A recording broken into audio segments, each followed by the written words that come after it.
بسم الله الرحمن الرحيم.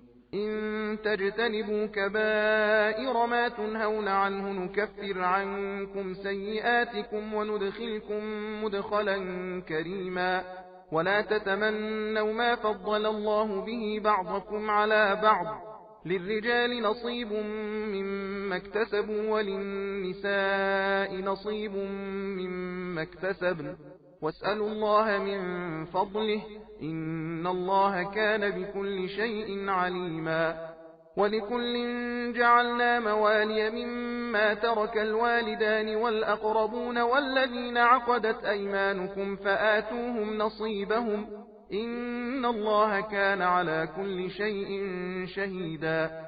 الرجال قوامون على النساء بما فضل الله بعضهم على بعض وبما أنفقوا من أموالهم، فالصالحات قانتات حافظات للغيب بما حفظ الله.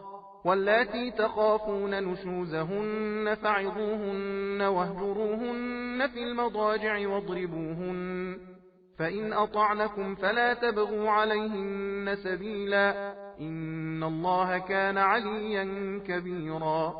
وإن خفتم شقاق بينهما فابعثوا حكما من أهله وحكما من أهلها إن يريدا إصلاحا يوفق الله بينهما إن الله كان عليما خبيرا.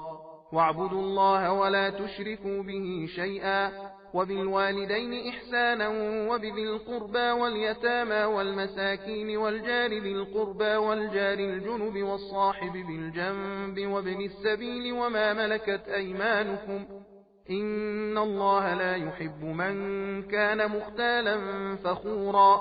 الذين يبخلون ويأمرون الناس بالبخل ويكتمون ما آتاهم الله من فضله وأعتدنا للكافرين عذابا مهينا.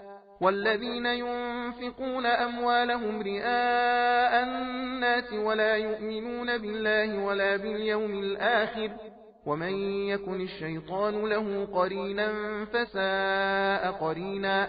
وماذا عليهم لو آمنوا بالله واليوم الآخر وأنفقوا مما رزقهم الله وكان الله بهم عليما. إن الله لا يظلم مثقال ذرة وإن تك حسنة يضاعفها ويؤت من لدنه أجرا عظيما. فكيف إذا جئنا من كل أمة بشهيد وجئنا بك على هؤلاء شهيدا يومئذ يود الذين كفروا وعصوا الرسول لو تسوى بهم الأرض ولا يكتمون الله حديثا. सबील कुरान हिदायत का रास्ता।